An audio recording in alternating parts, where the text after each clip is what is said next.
Bom dia, seja bem-vindo ao programa Ciência em Movimento. Hoje eu estou entrevistando Paulo Corrêa, aqui na TV Petrópolis e no programa Ciência em Movimento. Vamos falar de um tema muito interessante, que é a questão dos games na educação. Essa pauta que está ganhando cada vez mais dinâmica nas escolas e uma forma de educar e, ao mesmo tempo, colocar essa geração dentro dessa nova forma de aprendizado através dos games. Paulo, eu vou pedir para você se apresentar, assim, mas contar a tua história, assim, como é que você chegou, né? Assim que a tua história é rica, né? Como é que você chegou aí à frente desse game, o Ludotopia? Bom, bom dia, boa tarde, boa noite para quem estiver nos assistindo, né? Fica no espaço-tempo, né? A gravação. Muito obrigado pelo convite, em primeiro lugar. Bom, meu nome é Paulo, eu nasci em São Paulo, a minha formação é um tanto excêntrica, né? Esse caminho para chegar até a Ludotopia passou minha primeira formação em História. Tenho um mestrado em artes na UERJ, tenho uma pós-graduação em gestão cultural e eu sempre atuei assim, com educação e artes, né? Com a Uhum, pandemia, e eu sempre atuei também com a área de jogos, só que com jogos analógicos. Então, eu atuava com meus alunos, usava técnicas de RPG para ensinar aulas de história, geografia. Eu criava sempre meus próprios jogos, né, em sala de aula, até que durante a pandemia eu vi que os jogos analógicos que eu aplicava ali, né, não teria como naquele cenário. E eu já estava estudando programação, eu tenho também uma formação em análise e desenvolvimento de sistemas e um técnico em programação de games. Me surgiu a ideia da proposta da Ludotopia, né, no que falaremos mais a seguir, mas eu ainda entrei na área de jogos, que eu me uni jogos digitais e educação, durante aquele cenário da pandemia, quando eu fui buscar alguma ferramenta similar a elementos ativações que eu já realizava em sala de aula, mas eu encontrei e foi quando eu comecei a desenvolver esse projeto do Dotopia. vamos contar um pouco a história da Ludotopia, né? Como é que ela surgiu efetivamente? Com quem você se articulou para começar a desenvolver e em que estágio esse game está hoje? Bom, a Ludotopia, ela é resultado, creio, eu tenho 20 anos de experiência na educação, e Uhum, ela surgiu de uma indagação uma indagação e uma observação. Sempre gostei de trabalhar o conceito de utopia em sala uhum, de aula, né? Então, durante a história, e sempre mostrar a sociedade como resultado da ação humana. Isso uhum, eu achei sempre fundamental. Em todas as matérias, então, da aula fundamental 2 e nos anos finais e ensino médio, então, os alunos, eu via que quando eu passava esse conceito de utopia, eles compreendiam, e eu já trabalhei de várias formas esse conceito em sala de aula, e eu notei uma coisa: não importa a classe social, não importa qual a idade, os alunos, que quando eu pedia para eles formarem e criar utopia, eles não conseguiam ir para além da realidade tal como ela existe, né? uhum, Então, em todos os cenários possíveis, o melhor dos mundos para eles era um mundo onde ainda existia desigualdade social, só que existia um governo lá que ajudava as pessoas, né? uhum, Então, eles projetavam o melhor dos mundos para eles era uma sociodemocracia europeia. E eu uhum, fiquei, poxa, mas eu ficava pensando, poxa, mas eu não dei regra nenhuma. Eles podiam criar qualquer coisa. A coisa mais criativa que eu vi até hoje foi uma aluna que ela falou que fez uma cidadezinha dela, tinha uma fonte de chocolate na fonte dela, né? E realmente eu não dava regra nenhuma. E isso começou a me assustar. Ó, por que os alunos ali no auge da criatividade ali, não importava as ferramentas que eu dava, eles não conseguiam ir para além dos horizontes daquilo que lhes é apresentado, né, como uhum, projeção de sociedade. E eu fui buscar, e assim, e principalmente quem faz isso, que formam o nosso imaginário a respeito do amanhã, em grande parte a cultura tem um papel fundamental nisso, Uhum, né? E eu fui pensar, peraí, quais jogos eles estão jogando, que desenhos eles estão assistindo, que filmes estamos assistindo. E eu tenho um dado assustador até para deixar com você. 1980 até o ano, né, atual, 2025, segundo pesquisa lá no IMDb, só nos Estados Unidos, produção hollywoodiana, encontrei cerca de 380 filmes de 40 anos, filmes distópicos, né? Então, uhum, essa projeção de um mundo, né, com um cenário tenebroso. E eu comecei a sentir falta. E amparado, juntando essa minha indagação, eu tive acesso aos escritos de um pensador muito importante para esse projeto, que é o escritor Mark Fisher, né, que ele faz uma crítica precisa ao sistema econômico e como ele mobiliza o nosso imaginário do amanhã de modo a acreditarmos que é mais fácil você imaginar o fim do mundo em um cataclisma do que uma mudança substancial no nosso modelo econômico e nosso modelo social, uhum, né? Então, cenários de filme você vê muitas vezes lá um cenário apocalíptico, mas ainda existe assim as estruturas sociais tal como ela está, ela não mudou muito se vocês observarem, né? É, uhum, o, é uma repaginada do lobo, o lobo, o homem, o lobo do homem, né? uhum, Então, foi amparado nisso que eu comecei a roteirizar. Em primeiro lugar, eu roteirizei uma história que se passa no ano de 10.500, onde o Brasil alcançou uma utopia onde existe harmonia entre a natureza, tecnologia e sociedade. Contudo, existe um antagonista nesse grupo, que é um grupo chamado A Ordem, que eles desenvolvem a viagem no tempo e tentam voltar no passado para uhum, impedir que essa utopia um dia exista.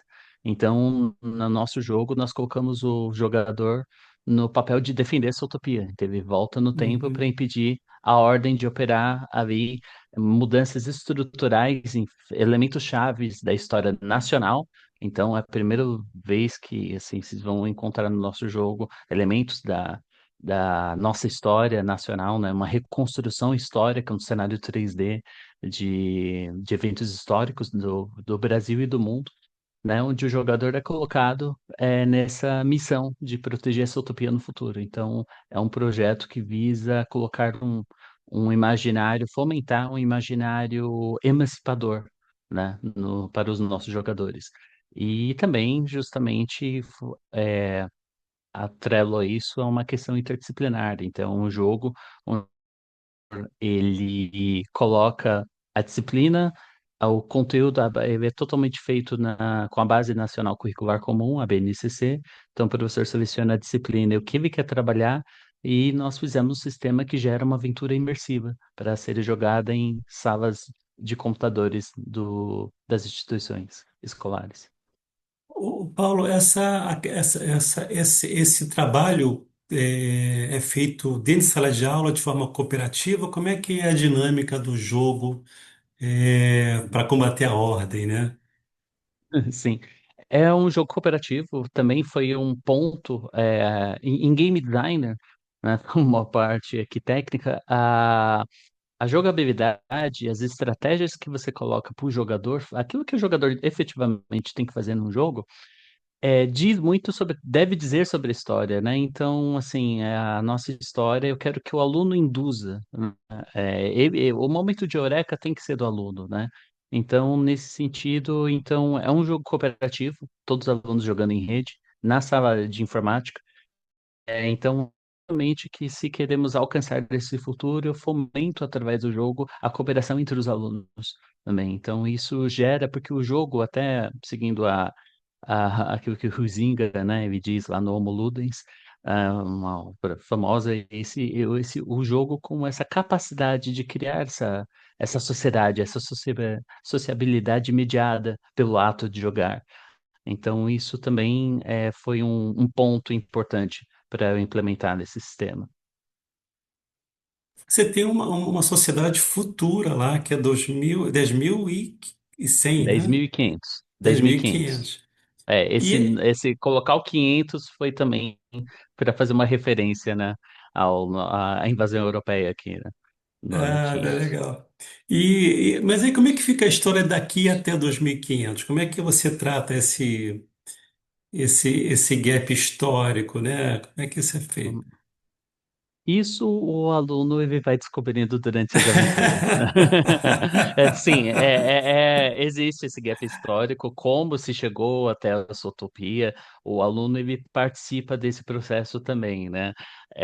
Mas assim, eu não posso dar spoiler daqui porque é realmente o que chama atenção, né? O aluno ele vai querer saber, peraí, mas como chegamos até lá? Isso é desenvolvido através das narrativas, né? Mas é um pequeno spoiler é que a ordem hoje no mundo ela já está Já está ativa, aí, né? né? Então nós já fazemos uma crítica, né, a isso, né? O aluno ali ele vai ter essa capacidade, porque a capacidade de interpretação tem que ser do aluno, né? É, Uhum, a obra de arte ela é continuidade, eu entendo, né? E hoje uhum, muitos games hoje ele é uma obra de arte, ele já é um produto cultural de alto valor agregado. O mercado de games hoje é maior que o cinema, já uhum, em muitos, né, bilhões de dólares, inclusive.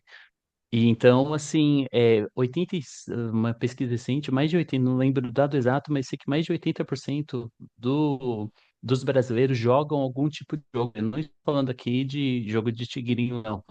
uhum, Jogo relacionado, né, a algum produto jogável digital. Então, é uma linguagem a qual eles estão muito acostumados, né? Então, essa narrativa, ela é descoberta pelos alunos também através da história. E virtualizamos uma metodologia pedagógica que é uma metodologia de projetos, né? Porque uhum, minha grande crítica a jogos educacionais, que acabam se tornando para alguns até desinteressantes, porque falar em jogo didático é que em algum momento o aluno vai responder algum questionário, um formulário uhum, gamificado. Então, não, nós usamos as ferramentas, é um jogo que é o estúdio que trabalha comigo, o do Estúdios, gostaria de uhum. mandar um abraço Por para eles, que eles favor. são, exato, eles Felipe trabalham Calixto lá, o cara. Felipe Calixto, eles fazem um trabalho fantástico com foco em ancestralidade. Eles têm um jogo agora chamado Odoo Conexões Ancestrais, que vai ter ser lançado pela Uhum, Xbox, inclusive pela Microsoft, agora em 2026. Eles estão fazendo, eu cuido da parte didática e da narrativa, eu sou o criador da história, e eles estão com todo a expertise deles, né, trazendo para os nossos jogadores um jogo com a capacidade gráfica de grandes jogos que você vai ver aí no mercado. Paulo, como é que está hoje o Ludotopia nas escolas, né? Primeiro, como é que está o ponto dele de maturidade e se Uhum. ele já chegou ao mercado nas escolas? O ponto de maturidade, nós, assim, é um projeto muito custoso, né, de ser feito, assim. Nós, a princípio, nós não contamos com nenhum de patrocínio, né, então eu comecei sozinho no projeto, trabalhei em cima dele por 4 anos, né, praticamente contando com alguns parceiros, ou do estúdio, recentemente, né, eles apropriou, então, mudando totalmente o projeto com o do estúdio para lançamento comercial a partir do ano que vem. Contudo, nós já tivemos algumas experiências, por exemplo, Innovation Week, agora Rio Innovation Week com protótipo funcional, então tivemos um feedback bem interessante dos jogadores que tiveram o jogo. Nós também fomos aprovados pelo edital da FAPERJ, então eu tenho alguns, já executei versões desse jogo no Sesc, né? Então, já tivemos público jogando uma versão anterior desse jogo. Agora, reformando, estamos fazendo agora um jogo com alta capacidade gráfica, né? Então, estamos reformulando justamente para dar esse visual para os alunos, né? Porque até então eu estava fazendo o projeto sozinho, e assim eu consigo me dedicar didática, exclusivamente à área didática e à roteirização das missões. E temos um estúdio profissional agora cuidando de toda a interface gráfica aqui. brinda os jogadores, né? Então, fomos aprovados, todo edital de fomento que eu escrevi a Ludotopia, nós fomos aprovados. Então, no último ano, os aprovados em editais distintos, né? O que se destaca ultimamente foi o da FAPERJ, que é um edital já de fomento. Ô, Paulo, é, vocês estiveram na Rio Innovation Week, até estava vendo a postagem de vocês aqui no LinkedIn. E como é que foi assim a recepção? Como é que foi a interação com as pessoas com o jogo? Olha, todo mundo elogiou principalmente a questão gráfica, né? Porque quando Uhum, eles não difere e era muito o meu objetivo, não diferir ele de um jogo de internet, né? Então, uhum, existe até uma nomenclatura para jogos educacionais, chamamos de jogos sérios, né? E eu não queria que uhum, aparecesse um jogo sério, eu queria que realmente uhum, aparecesse um jogo que os alunos jogam em suas casas, né? Seus computadores, o que chama a atenção deles. Então, o primeiro impacto tivemos, e foi interessante participar da Rio Innovation Week, porque tivemos acesso a um público muito variado. Tínhamos lá uhum, estudantes, justamente nos dias foram excursões escolares, então tivemos acesso a estudantes que acharam interessante. Alguns falavam, pô, eu quero estudar. Né? A missão, inclusive, nossa missão que disponibilizamos lá, fala sobre Maricá em 1832, visitou em uhum, Maricá, e os alunos têm que, o jogador tem que salvar Darwin de ser atacado pela Ordem. Então, nós temos, então, assim, tivemos um feedback muito interessante dos jogadores e de educadores também, porque recebemos todos os públicos lá, né? Então, eu mesmo conversei com educadores e jogadores, assim, para os educadores, saltou os olhos a qualidade gráfica, né? Inclusive, a uhum, Pedra do Elefante, todo mundo em Maricá, todo mundo olhou no jogo. Peraí, aquela é a Pedra do Elefante.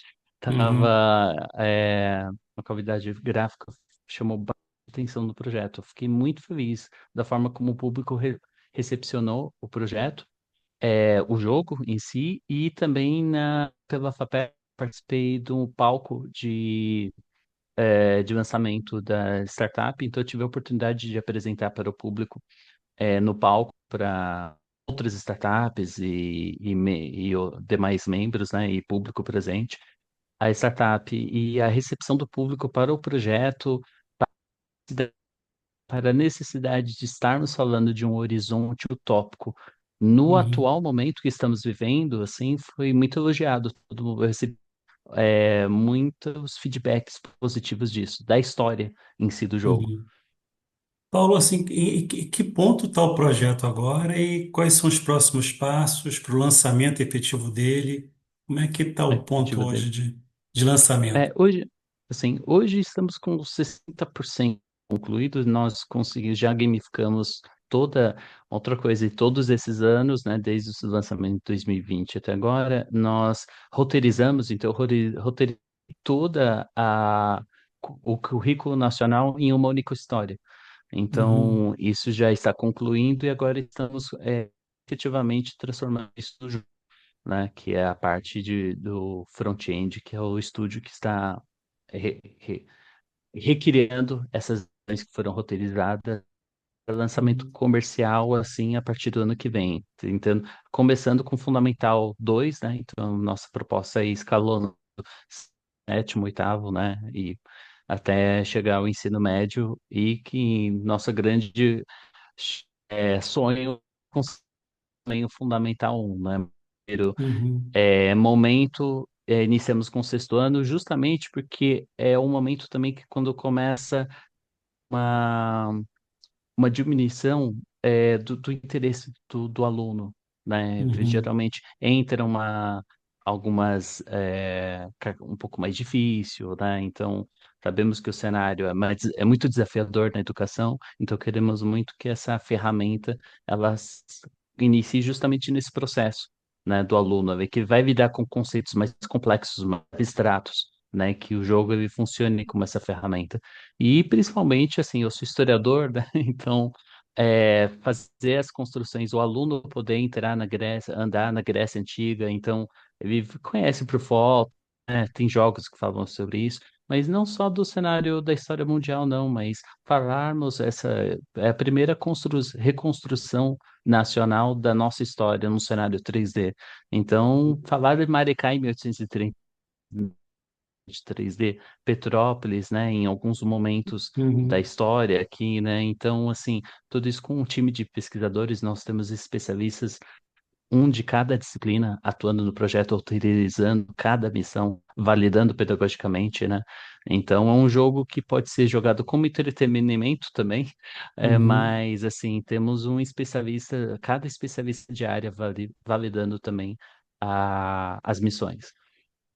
Paulo, está chegando no final do programa. Como é que as pessoas podem conhecer mais o projeto do Ludotopia?